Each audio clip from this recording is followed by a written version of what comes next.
What is up, and welcome back to Talking Nutrition. Today we are back with another bonus episode. We're going to break down the 3 Q&A sessions we did during a mini challenge we did with our free community. If you are not a member yet, you can dive in. I'll drop the link in the show notes. It's a free Facebook group. We want to drop a bunch of stuff in there for your resources, mini trainings, a lot of cool stuff, and of course the challenges. You'll be the first to know if we are launching any events, webinars, and all that good stuff. So go ahead. In the show notes, you'll find that link to our Facebook group, a couple of questions, no strings attached. It's really just extra help because, once again, we kind of know that nutrition gets a little overwhelming, and especially when it comes to training, there's so many different opinions, and there's mindset work, which is really the foundation, right? So we're going to dive in for the next 6 Thursdays in a row. We'll be breaking down the Q&As, starting with 2 episodes on nutrition, then 2 about training, and then 2 on all things mindset. Enjoy. Recording in progress. What is up? And thanks for joining me. First of all, Q&A 3 already.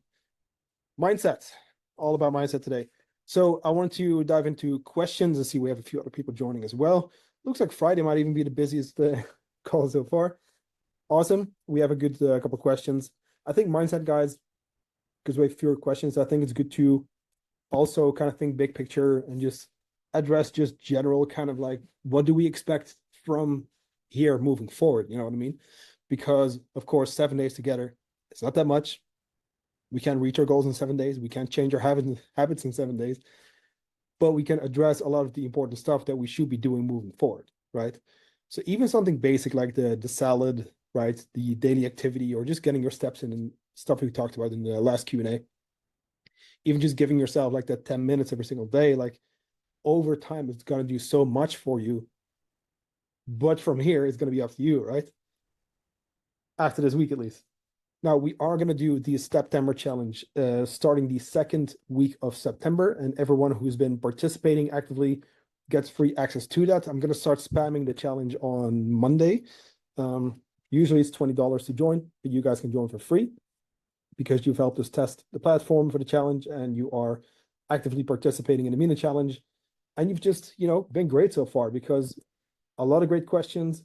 I think with mindset, it's going to be probably more difficult to answer these questions, I think, because there's so much context, there's so much it depends, you know what I mean? But we'll dive in. So remember too, today's Friday. There's another check-in email that went out an hour ago, and we have Saturday and Sunday. After Sunday, of course, there's no more check-ins. I'll do a final leaderboard update via email, just so everyone gets a quick video with that overview, and then we'll announce the winners as well. And then let's get into the Q&A for today. So let's see, share my screen. I want to do one more hard refresh for the page so that we have all the questions. There we go. Yes, share screen. There we go. Starting with Daisha's question. I've heard you mention journaling. I've heard you mention journaling. Is there anything specific you journal or you just write down whatever is going on for the day? Both. I started out with a lot of specific things, specific prompts that would help me get into it. And I will say this, with journaling, it took me multiple months to even get into the process, where in the beginning, I was like, I don't know what the fuck to write down. I don't know, what should I be doing? Or it just kind of felt unnatural because I was not open to it, right? My coach at the time recommended me a few things. We started with gratitude journaling, literally just writing down 3 things you're grateful for the day. Sometimes it's the same stuff. Sometimes it's something else, right? It could literally be anything, but addressing the things you are actually thankful for, especially with that one. I was not really into it. I wasn't sold, you know what I mean? But then over time, I want to say maybe months down the road, I started noticing that I became more grateful outside of those journaling sessions. I started noticing, hey, I really appreciate certain little things in life. So I think that's a big one because sometimes we don't do that, right? We don't appreciate the little things. So gratitude journaling is a big one where you just write down 3 things you're thankful for. You can do, what was the other one? You can do an I am statement or I will statement, kind of positively acknowledging yourself, or basically, let's say you want to become better with something. Again, guys, with these questions, it's going to be a little bit more vague and general, but let's say we're insecure. We don't have a lot of confidence. Maybe we don't believe in ourselves. We can journal about that and we can say, hey, I am confident, right? Those little things, I I'm not an insecure person, for example, or if there's something where you're struggling, I will do this, right? Or I will be this person. It's vague again. Um, but those kind of things can really just over time, and I totally just forgot the actual word for it, but over time pay off to where it's not that you're lying to yourself, you're just speaking to yourself as if the future you is already there. You know what I mean? Um, what else? I'm trying to think. It was a I will statement, a I am statement, three things you're grateful for. I think that was it at the beginning. And you can go online, right? There's different practices, different prompts. Um, I'm sure that even if people use like Chat GPT and just, ask for like, hey, can I get a general kind of like a starter's guide for, beginning prompts to get into journaling, like you probably get some good stuff, you know what I mean? But gratitude journaling is a big one. And that was the biggest one for me in the beginning. Right now, it's it just comes out kind of. And I don't plan for it. I don't write. I open up my journal in the morning and I start writing and something comes out. I've also used this for working through stress, for working through things I was struggling with. I think it's almost like a conversation with yourself, but the page is like very, very honest and open, and you can just drop anything there, you know what I mean? Which also means that, hey, your journal, like it's yours, right? It's not really supposed to be read by anyone else. It's not that you're hiding anything, but it should be like that safe space where if you're struggling with something, you just put it on a paper, right? Um, right now it's just whatever comes to mind. And it depends on how I feel. It depends on what I'm dealing with, maybe. And with experience, starting with certain prompts, you'll probably get a good feeling for that. Um, what you can also do, by the way, which I do really like, I've sent a few clients this, is the Daily Stoic Journal. Because here's the cool thing, and I read the Daily Stoic, so they have the actual book, so that's a 1 page a day with a quote and then a bit of a piece about that. Um, the journal, it has like a full year of prompt, so you don't even have to think about what should I write. Like it's all in there. Let me see if there's an example, maybe. Um, I love anything Ryan Holiday, by the way, like such a good resource. If you're not familiar with this stuff, check out his stuff. The best absolute resource for self-development. Let me see if we can pull this up, just so we have an idea. What does it say here? So for example, here's what it looks like, right? So you have a morning reflection, evening reflection. What bad behaviors or choices have come back to haunt me? Really good question, confronting question, right? What are my tasks in this life, right? Are my goals natural, moral, or rational, or unrational? I know these are probably even like pretty vague questions, but it's good to ask yourself certain questions, right? I'm also trying to think of other questions you can ask yourself, because I like an evening reflection too. I haven't done it in a minute, but I used to do it every single day, to where in the morning it was more like intention setting and gratitude journaling, those kind of things. And then in the evening, I would do reflection and ask yourself, hey, what was my effort like today? Like, did I show up for the goals that I told myself I had, right? Am I actually doing the work, or did it not happen? And if not, okay, cool. Why is that, right? Um, did we show up as the best versions of ourselves, right? Did we mistreat anyone, right? Could we have was there a certain situation that we could have handled differently? Was there something that stressed you out? So something that pissed you off, something you were super excited about, all those kind of things. Kind of reviewing the day can give you those little things as well. Because a lot of times, and this goes into falling off towards the end of the week or whatever it is, a lot of times we just go about life, right? Day in, day out, you got work, you got all these different things. We feel like we're working really hard on certain things, but it's not always structured. And sometimes by the end of the week, we're like, oh shit, like that whole week just went by and I just totally didn't do what I said I was going to. If we do an evening reflection, we can interrupt the pattern, even if you do it like a few times a week. If you do it like Wednesday evening and you have a mini check-in with yourself halfway through the week, hey, how are we doing so far? If you do that, you can catch yourself, you can catch certain behaviors. The tricky part is then too that you need to own up to those behaviors if it's maybe not conducive to your goals, of course. And then work through them. You know what I mean? Of course, giving yourself grace that you don't have to be perfect all the time, of course. But still, right, keeping in mind that, hey, if we catch ourselves, we interrupt certain patterns and behaviors, now we can be better 1% tomorrow. Sabrina says, I am struggling with stress despite using breathing techniques, journaling, not every day, working out, but I have not found something that really clicks for me and offers me some instant relief in difficult situations. Is it just staying on track, or can you recommend to try something else? I mean, you did mention breathing techniques, but I'm going to still mention one. There is the physiological sigh, and that is a technique that anyone can do at any point during the day. And by the way, there's a video by Dr. Uberman here. That's a 5-minute video. That's a really helpful one. That can bring your body into parasympathetic mode, meaning we are in fight or flight, stress, right? By doing that simple exercise, you can actually put yourself back in rest and digest. So generally speaking, breath work can actually be really good. I know that this one seems to help, and there's a lot of research to back it up. However, remember that there's not one right answer for everyone. I really like going on walks. I'm a big fan of walks. I think every single time I've dealt with stress, with shit that I had to work through, to think through, whatever it is, I've always gone on walks. Or I go and sit in one of my favorite areas here by the water, and I just kind of sit there, you know what I mean? And I just kind of let the thoughts kind of go. Being out in nature, going on a walk, making sure it's a low intensity walk, right? There's reading a book. There's literally doing like whatever activity we can do that we enjoy. Let's say, like I play guitar, for example. I don't have it here right now, but let's say, for example, instead of maybe doing reading or meditating, whatever it is, if I don't feel like it works for me, okay, I'll go grab my guitar and just play a little bit. Let me, I don't know, like our coach Alexandra, she's really big on dancing. She does that every morning, and that makes her feel great. You know, there's so many little things that we can point out that are not journaling, not meditation, those kind of things.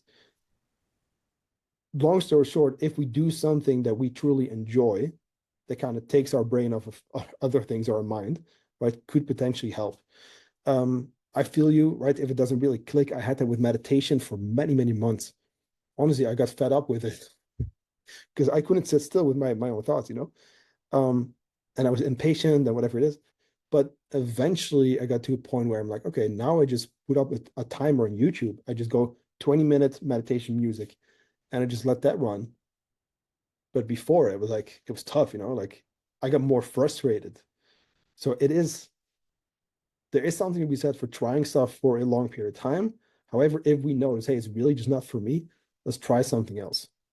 But I would say like anything that's kind of more fun, anything, your favorite hobby, could be drawing, could be writing. I'm a big fan of reading. Sometimes I'll take a nap or something if I can, you know, 10, 20 minutes. When it comes to stress too, last point, we want to see where it's coming from and what we can do about it. If it's work related, a lot of times we can't do something about it, but sometimes we can. Maybe, like let's say it's related to certain, I don't know, colleagues or the way someone's treating you. That can be a conversation. That can be something where, hey, we need to make a point of setting boundaries. Is it something outside of work, right? Is it financial? Is there other things? Like, what is the thing that stresses us out? Looking at that thing, is there something we can do about that? And then potentially coming up with a technique there. If we cannot remove it, then that just means that we need to do more of the stress managing side of things. And again, when it comes to walking, being out in nature, there is actual research to show that we are lowering cortisol through that. So those little techniques would definitely help. We need to slow down more. That's why we do the 10 minutes in the challenge show. Stephanie says, I struggle with a negativity of others invading my thoughts. I try to reframe it, but it's difficult with the chronic complainers. Yeah, I feel you. I feel you. It is difficult. And this is something a lot of us are dealing with. People fucking complain about anything these days anyway, right? 2024 is like everything is complaining. Everything is, you know, but I get it. Here's the way I look at this. Because you have that saying, right? We are the average of the 5 people you surround yourself most with. I almost like don't want to use it anymore because it's so, you know, you hear it everywhere these days, but it's true. You know what I mean? It's very true. And negativity from others, we need to think, okay, what will be best for me? Do I need to set some boundaries? Will I actually break contact with certain people? And it doesn't even have to be like a conversation of, hey, I don't want to be your friend anymore, you know, but we can kind of just kind of go, you know, kind of step away a little bit. For example, and this is, again, it depends. It could be family, it could be friends. Like, I don't know the current situation, of course, but generally speaking, as much as the negativity of others is outside of our control, the things we do to create boundaries there are within our control. Because you're right, we could do all the meditating and journaling and all the mindset stuff we want, but at the end of the day, negativity from outside factors will influence us. You know what I mean? Social media, media in general. So if we're dealing with chronic complainers, I think it's good to have an honest conversation, first of all, with yourself, to think, hey, is it really worth having these people around me or not? At the end of the day, guys, this is not a selfish thing, but you got to choose you. You got to do what's best for you. Because think about it too. If negativity from others is making us feel like crap, is making us negative, maybe we become that negative person for someone else. You know what I mean? We definitely don't feel better about it. So it's like addressing that and really addressing, okay, where's the negativity coming from? And is there anything we can do to create boundaries there, right? And it's difficult. It's like saying no. It is difficult. Deborah says, I struggle with not being able to follow through and frustration.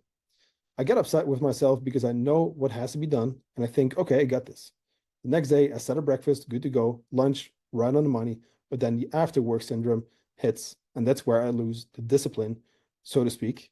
And then at the end of the night, when entering into my worksheet, I realized, damn, I did it again. Any suggestions on how to get over that hump? Yes, it is something we're working through currently. It's looking at, because you called it the after work syndrome, it's looking at what is actually happening there. Because the falling off is not the problem. That's just the outcome. Like, what's the actual root cause there? What's leading to the so-called after work syndrome? Is there a certain feeling? Is it a certain environment? Is it something in our routines?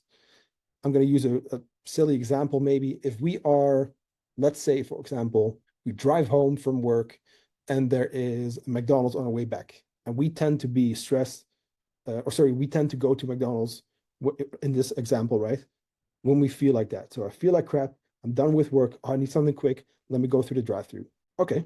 Can we maybe do something to where we use that as a trigger almost, to where, hey, I'm done with work. I feel like this now. Let's create an if-then plan. This is what it's called. It comes from psychology. If-then, right? So if this happens, then I will do this. So let's say after work, I feel like crap and I feel like going to McDonald's, whatever it is. Then I will, for example, drive a different route home. We can take a different street, for example. Those little things. If we come home from work and we tend to just eat whatever it is, maybe because there's not something ready or whatever it may be, can we maybe put something in place to where we do have that? Can we maybe even bring something?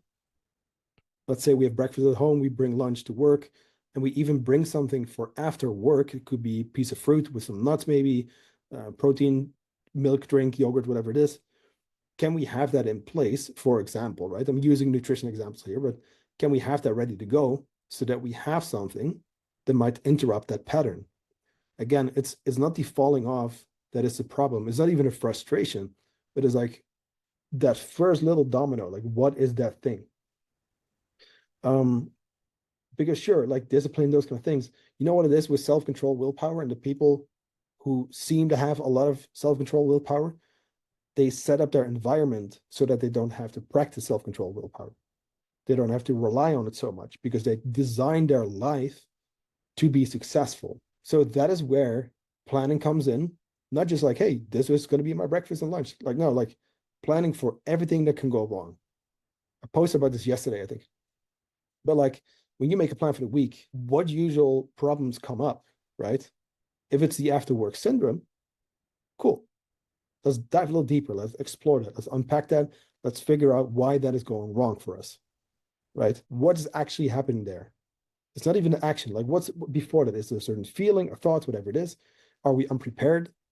Whether that's nutrition-wise or maybe, I don't know, like even mindset-wise, because again, right, we usually make the same mistakes over and over again until we choose to learn. It's like, what can we find out? Like, what's that main thing that kicks off the after work syndrome? And that's going to be that thing to address. And then we can come up with an if-then plan. Caroline says, I see people mention journaling. Do you do that every day? What do you write about? What is journaling beneficial for? Do you ever go back and read what you wrote? So I absolutely believe in journaling. I know how much it's done for me. I can only speak for myself as much as, I mean, guys, there is research on this also. One of the main things that therapists actually recommend their patients is journaling, like getting a journal. The one I have is literally just lines, right? I get the Moleskine ones, and I write every day, every morning, sometimes twice a day. I haven't done my evening ones recently, but I'd like to go back to that because I can tell, because I've gone through phases where I did and didn't do it. I can tell that when I do it, mental health wise or mindset wise, I am in a better spot. Because just like you, right, I also go through shit. I also have my days. And when we can interrupt that pattern and we can catch ourselves, we can work through it. As to doing it, you don't have to do it every single day. But if you want to get into it might be a nice one to just set, a checklist, aim for that goal. What to write about, we kind of went through that already. But you know what, like beginner prompts for journaling. Let's actually go through this because there's definitely a few that I was totally blanking out on. Affirmations, by the way, that's the word I was looking for earlier. So affirmations can help. Also, there, it's not for everyone, right? Yeah, I mean, these are all great questions, honestly. And you don't have to do all of them, but if you find a few good ones, right? How am I feeling? How do I want to feel, right? What am I looking forward to? This is actually one that was in mind as well. So I was doing this one. What am I looking forward to today? What's something I'm grateful for right now? I mean, honestly, you could go through these and play around with them. You know what I mean? And explore it a bit more. Because I think a lot of times too, we get these questions. What is something we love about ourselves, right? How often do you actually ask yourself the question? I can almost guarantee that everyone in this challenge like is not asking themselves this question, including myself. We don't give ourselves credit enough, right? So play around with this. I mean, I literally just Google it, right? But go through this, or maybe the guided journal, like the Daily Stoic Journal. As for going back to reading it, I've done it sometimes, but I generally don't. It's really just the in the moment, the behavior, the practice of working through stuff, right? It's almost like mini therapy session with yourself. Like that's what it's for. You could of course read through it again, but I typically don't do it myself.